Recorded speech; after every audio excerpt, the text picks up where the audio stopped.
হরিহি ওম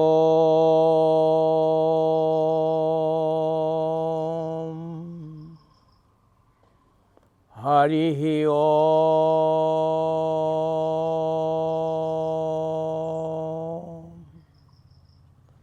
হরিহি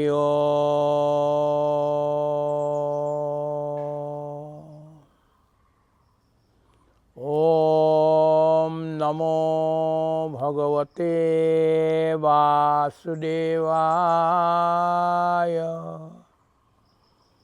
ওম নমো ভগবতে বাসুদেবায়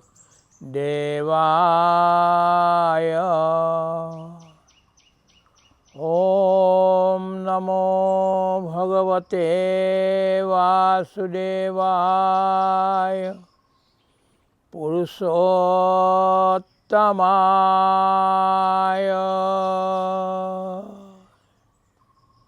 হরিহি ওম হরি ওম হরি ওম।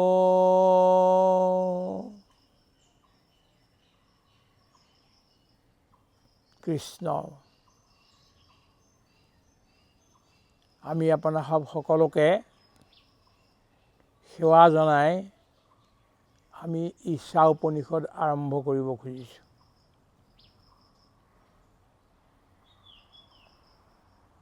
এতিয়ালৈকে আমাৰ 8টি মন্ত্ৰ পূৰা হৈছে। সংক্ষেপতে আজি 9 নম্বৰ মন্ত্ৰ যি আছে সেয়া আপোনাসৱৰ ওচৰত নিবেদন কৰিব খুজিছোঁ। 9 নম্বৰৰ পৰা ধৰি 14 নম্বৰলৈকে এই 6টাত বিদ্যা আৰু অবিদ্যাৰ কথা কোৱা হ'ব।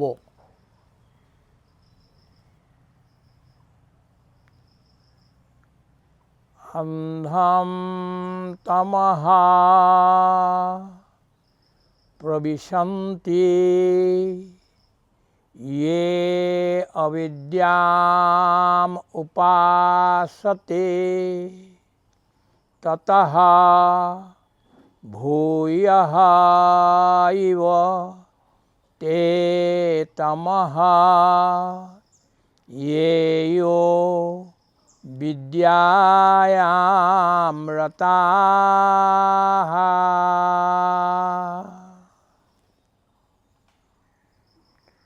ওম শান্তি শান্তি শান্তি।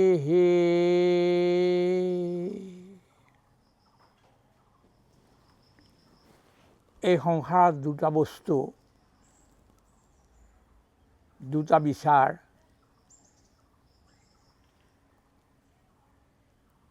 বহুত আৱশ্যকীয় আৰু এই দুয়োটাই সৃষ্টিখন চলোৱাত বা ভাল কৰাত বা বেয়া কৰাত প্ৰমুখ ভূমিকা নিৰ্বাহন কৰি আহিছে। এটা হ'ল বিদ্যা আৰু অন্যটো হ'ল অবিদ্যা। সাধাৰণভাৱে আমি সকলোৱেই অবিদ্যা আৰু বিদ্যাৰ সম্পৰ্কে জানো, কিন্তু উপনিষদৰ ঋষি বহুত গভীৰতালৈ গৈ অবিদ্যা আৰু বিদ্যাৰ সম্পৰ্কে আমাক, সমাজক আৰু মানৱ জাতিক বিশেষ মাৰ্গদৰ্শন কৰিছে সূক্ষ্ম ৰূপে। প্ৰথম অৰ্থটো কি হ'ল? সাধাৰণ যে ফেচ ভেলুত যি অবিদ্যাৰ উপাসনা কৰে তেওঁ অন্ধকাৰলৈ গুচি যায়, কিন্তু যি বিদ্যাৰ উপাসনা কৰে তেওঁ তাতকৈও গভীৰ অন্ধকাৰলৈ গুচি যায়। এতিয়া মানুহৰ মনত শংকা হ'ব যে ওলোটা কোৱা হ'ল নেকি? বিদ্যাই মানুহক পোহৰলৈ নিয়ে আৰু অবিদ্যাই ব্যক্তিক অন্ধকাৰৰ ফালে নিয়ে, এইটোৱে হ'ব লাগিছিল। কিন্তু ইয়াত ঋষিয়ে কি ক'লে এইটো, যে যিসকলে অবিদ্যাৰ উপাসনা কৰে সেইসকল অন্ধকাৰলৈ যায়গৈ, আৰু যিসকলে বিদ্যাৰ উপাসনা কৰে সেইসকলে তাতকৈও গভীৰ অন্ধকাৰলৈ, গভীৰ মৃত্যুলৈ গুচি যায়।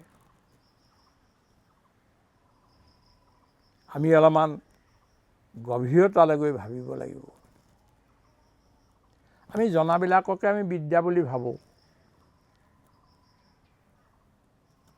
কিন্তু এই জনা আৰু নজনা, জনা আৰু জনাৰ ভিতৰতো পাৰ্থক্য কৰা আৱশ্যক আছে। বহুতবিলাক এনেকুৱা জ্ঞান আছে, বিদ্যা আছে, যিবিলাক নজনাহেঁতেনেই আমি সুখেৰে থাকিলোহেঁতেন, ভাল হ'লহেঁতেন। আমাৰ জনাৰ কাৰণে আমাৰ বিপদ হ'ল।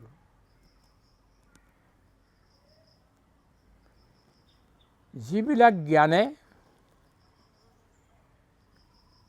আত্মাৰ ফালে লৈ নাযায়, সত্য শিৱ সুন্দৰৰ ফালে লৈ নাযায়, অসত্যৰ ফালেহে লৈ যায়, সেই জ্ঞান জানিলে অন্ধকাৰলৈহে যাব।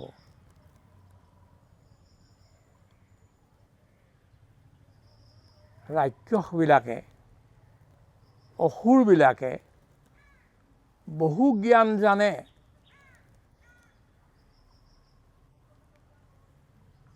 ৰাৱণ অলপ জ্ঞানী নহয়, বা হিৰণ্যকশিপু অলপ জ্ঞানী নহয়, কংসও অলপ জ্ঞানী নহয়। কিন্তু তেওঁলোকৰ জ্ঞানটো, তেওঁলোকৰ যিটো জ্ঞান, সেইটো অবিদ্যাজনিত, আত্মাৰ বিৰোধী, সত্যৰ বিৰোধী, আৰু এইটো কেৱল দেহ সুখৰ কাৰণে, নিজৰ দেহটোক প্ৰতিষ্ঠা কৰিবৰ কাৰণে, নিজৰ নামটোক জিলিকাবৰ কাৰণে, আৰু নিজৰ প্ৰতিপত্তি সদায় কাৰণে স্থায়ী কৰি ৰাখিবৰ কাৰণে তেওঁলোকে বিদ্যালয় কিছুমান শিকে। আমি এটা সময়ত দিল্লীৰ জেলত আছিলোঁ, ইমাৰ্জেঞ্চিৰ সময়ত। আমাৰ সেৱাৰ কাৰণে বহুকেইজন কয়দী, আজীৱন কয়দীক তাত ৰাখিছিল। তাৰে এজনক সুধিলোঁ যে তুমি কি কৰা, কি কৰিছিলা, কি কাৰণে ইয়ালৈ আহিব লাগে? বোলে মই আহি থাকোঁ আৰু গৈ থাকোঁ। কি কৰি? মই জেপ লুৰুকাৰ কাম কৰোঁ, পিক পকেটিং। কেনেকৈ কৰা? বোলে ইয়াৰো বিদ্যা আছে। আমাক পাৰিবানে আমাৰ পৰা? বোলে পাৰিম। ঠিক আছে, আজি তোমালোকৰ পৰীক্ষা কৰা যাব। কেইটামান পইচা নোট তাত এজনে চহী কৰি দিলে, আৰু এজন বৰ চতুৰ মানুহক তাত ৰাখি দিয়া হ'ল। তেওঁৰ জেপত পইচা ৰখা গ'ল, আগ জেপত। গধূলি আহি দেখা পোৱা গ'ল, গধূলি তেওঁলোকে সেই নোটকেইটা সেই পিক পকেটাৰজনে উলিয়াই দিলে। এইকেইটা আপোনালোকৰ নোট হয়নে? চালে যে হয়। কেনেকৈ কৰিলা? বোলে কেনেকৈ কৰিলে সেইটো আপুনি নুসুধিব। যেনেকৈ আপোনালোকৰ স্কুল কলেজ আছে, ঠিক তেনেকৈ আমাৰো এনেধৰণৰ স্কুল কলেজ আছে দিল্লীত, য'ত এইবিলাক কথা শিকোৱা হয়, ট্ৰেইনিং দিয়া হয়। পিক পকেট কৰিবৰ কাৰণে, পকেট মাৰ কৰিবৰ কাৰণে, বেয়া কাম কৰিবৰ কাৰণেও ট্ৰেইনিং দিয়া হয়, শিকোৱা যায়। এই শিকোৱা যিটো বিদ্যা, ইয়াক অবিদ্যা বুলি কোৱা হয়। এইবিলাক শিকাৰ পৰা, আত্মাৰ বিৰোধী কথা শিকাৰ পৰা কি হয়, জীৱনটো কিন্তু অন্ধকাৰলৈ যায়গৈ। এতিয়া আচাৰ্য শংকৰে কৈছে, যিবিলাকে ভূত প্ৰেত পিশাচৰ পূজা কৰে, সেইবিলাকে অবিদ্যা শিকি বিভিন্ন ধৰণৰ মন্ত্ৰ যাদু কায়দা এইবিলাক শিকি ভূত প্ৰেতক সন্তুষ্ট কৰি সেই বিদ্যাটো লৈ তেওঁলোকে নিজৰ স্বাৰ্থ পূৰণৰ কাৰণে লাগে। গতিকে এইটো হ'ল অবিদ্যা।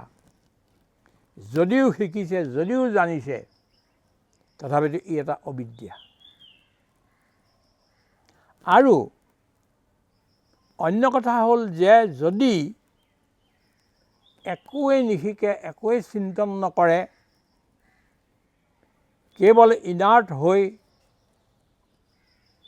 কেৱল কোনো কথা নিশিকাকৈ কেনে পৰি থাকে, তেতিয়াহ'লে সিও অবিদ্যালৈ যাবগৈ। মানৱক দিছে শিকিবলৈ,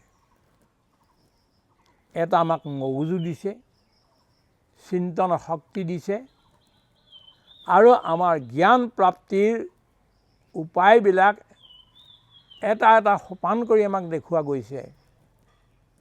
যদি ভাল জ্ঞানবিলাক আমি নিশিকোঁ, তেতিয়াহ'লে আমি অন্ধকাৰলৈ যামগৈ। শিকিব লাগিব। আজি সমাজখনত কি হৈছে যে বহু লোকে শিকিবলৈ সুবিধা নাপালে বা সুবিধা পায়ো নিশিকিলে, বিদ্যা নল'লে, এইটো বৰ ডাঙৰ দুখৰ কথা। ইয়াৰ পৰা শেষৰ পৰিণামটো হ'বগৈ অন্ধকাৰ আৰু মৃত্যু। কিন্তু তাতকৈ ডাঙৰ কথা, যদি আমি আত্মাৰ বিৰোধী কথাবিলাককে কেৱল শিকি থাকোঁ, তাত পাৰংগত হওঁ, তেতিয়াহ'লে তাৰ পৰা আৰু গভীৰ মৃত্যুলৈ যাম। আলডোছ হাক্সলীয়ে এটা কথা কৈছিল যে ignorance is better when knowledge is giving pain। আমাৰ যদি জ্ঞানটোৱে বেছিহে আমাক দুখ দিয়ে, তেন্তে তাতকৈ অজ্ঞানতাটোৱে বেছি ভাল। এই কথা তেওঁ কৈছিল।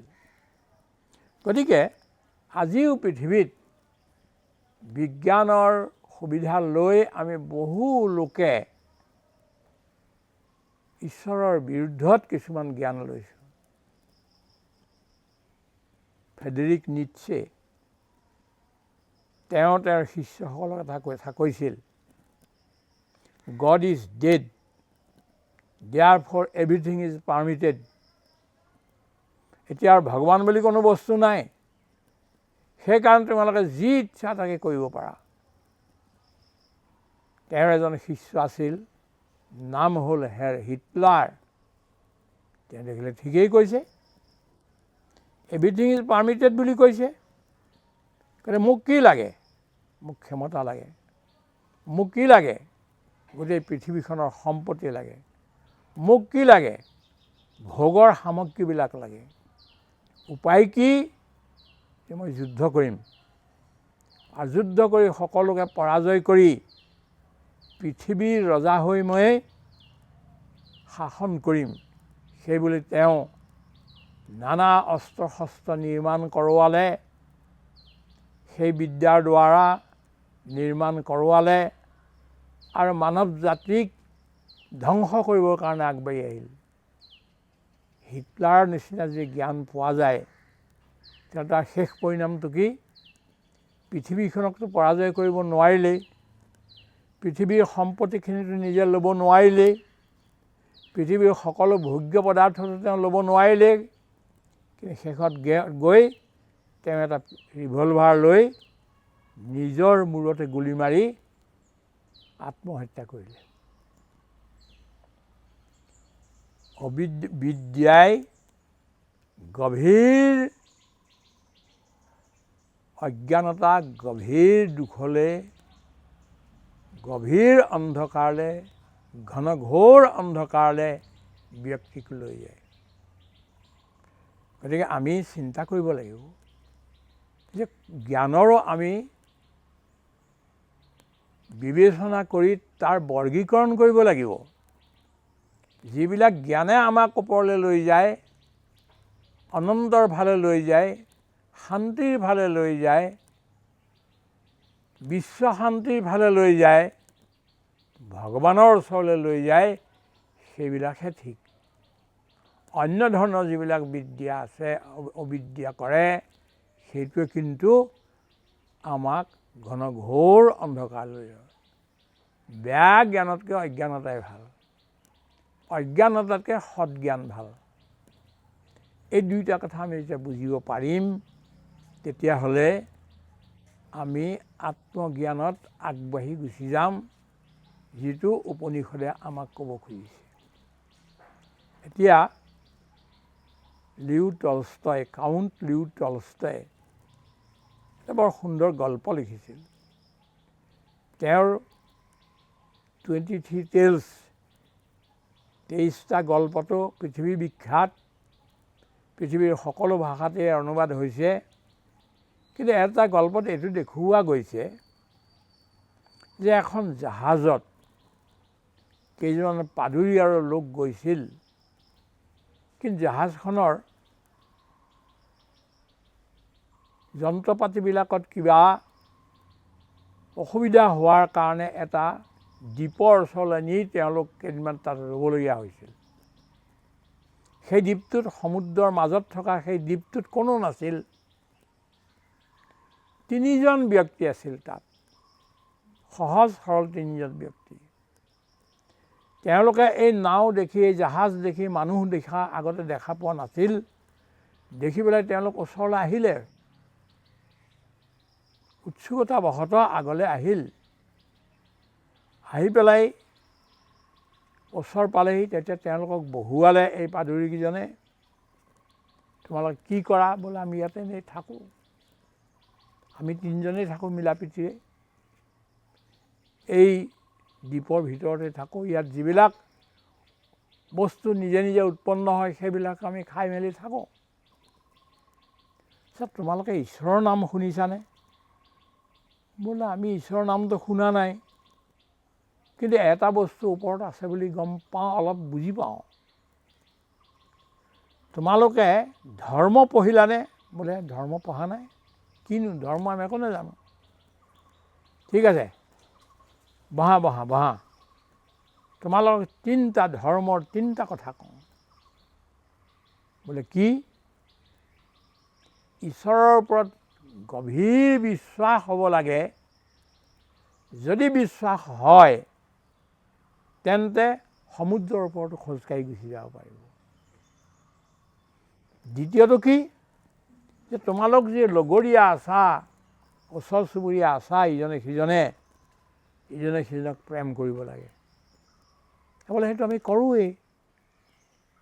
তৃতীয়টো কওকচোন, যে খুব সুখেৰে ভগৱানৰ আদেশ বুলি, ভগৱানৰ দান বুলি তোমালোকে যিবিলাক খোৱা বোৱা, সেইবিলাক ভগৱানৰ দান বুলি ভাবি লৈ ভগৱানক ধন্যবাদ দিব লাগে। ঠিক আছে, আমি সেইটোও কৰিম।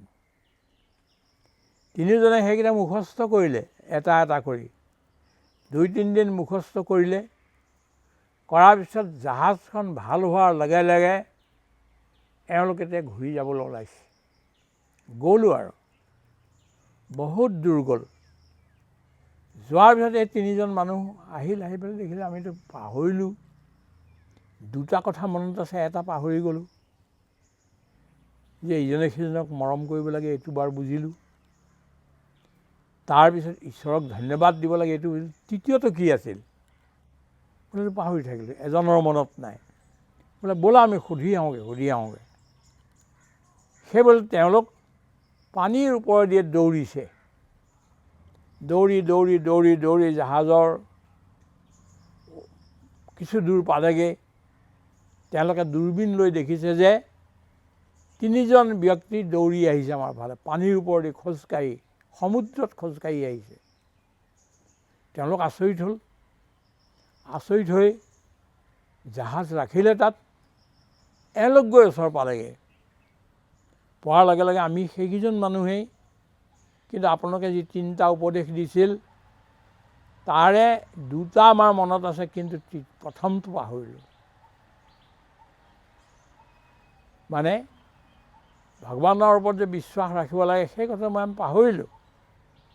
বাকী 2টা মনত আছে, সেইটো আমাক শিকাই দিয়ক।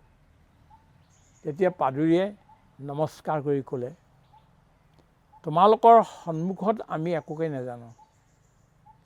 তোমালোক আচলতে ঈশ্বৰ বিশ্বাসী। মোক যদি পানীত দৌৰিবলৈ কয় মই ডুবিম, কিন্তু তোমালোকৰ ইমান বিশ্বাস আছে যে তোমালোক নুডুবিলা। গতিকে তোমালোকক আৰু শিক্ষা দিব নালাগে, তোমালোক ঘূৰি যোৱা।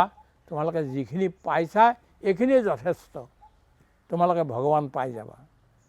এই কথা আমি কিয় কৈছোঁ যে কিছুমান মানুহে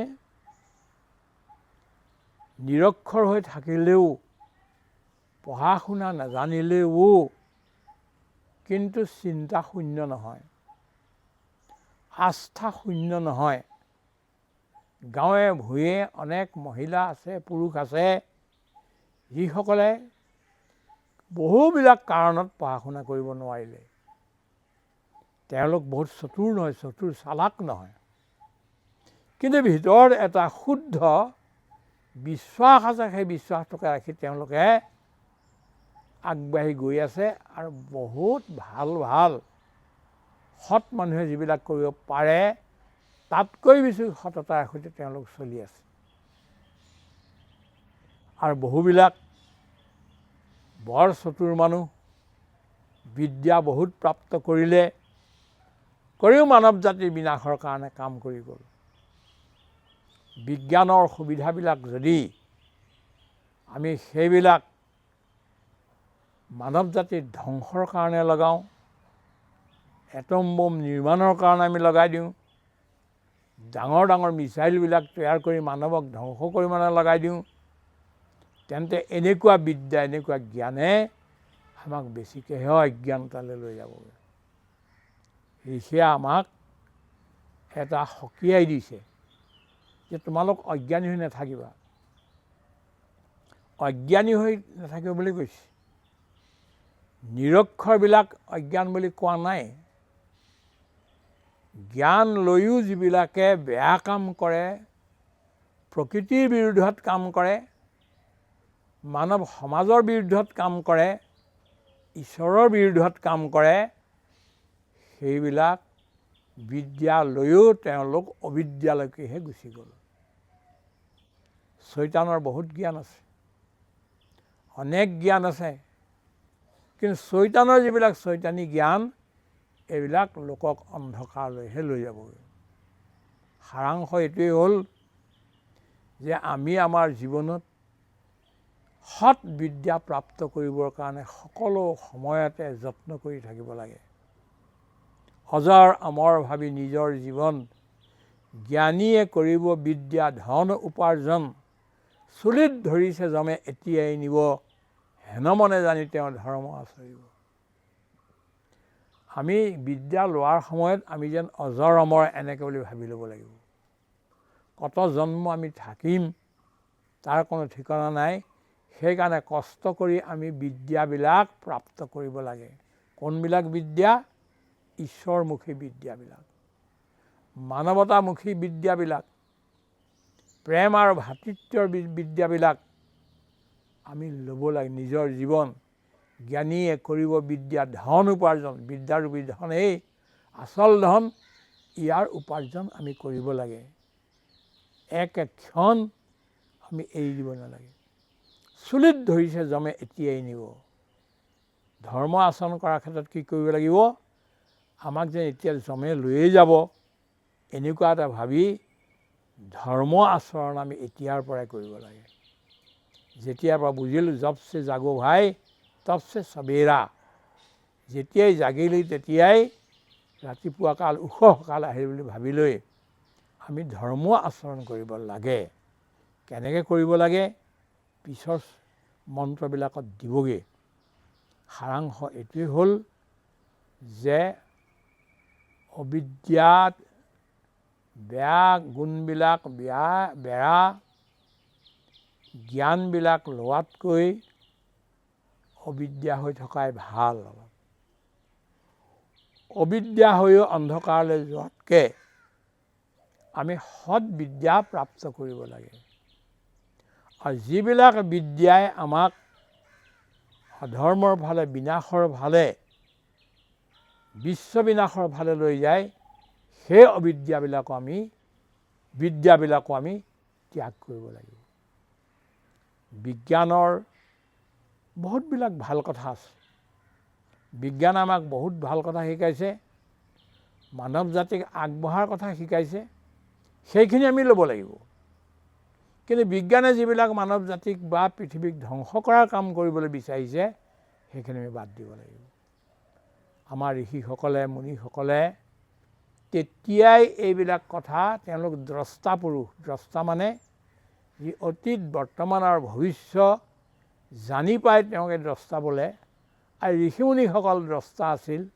ভৱিষ্যত সমাজত কি ধৰণৰ বিপদ হ'ব পাৰে সেই কথাটো বুজি এই আমাক এতিয়া দিবলগীয়া যি 6টা শ্লোক 6টা মন্ত্ৰ আমাক দিছে, আমি এটা এটাকৈ ইয়াৰ অধ্যয়ন কৰি আমাৰ জীৱন আমি সাৰ্থক কৰিব পাৰিম।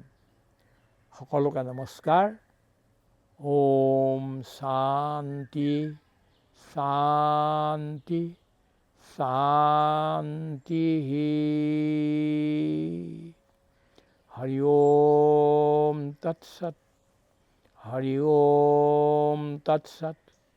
হৰি ওম তৎসদিতি।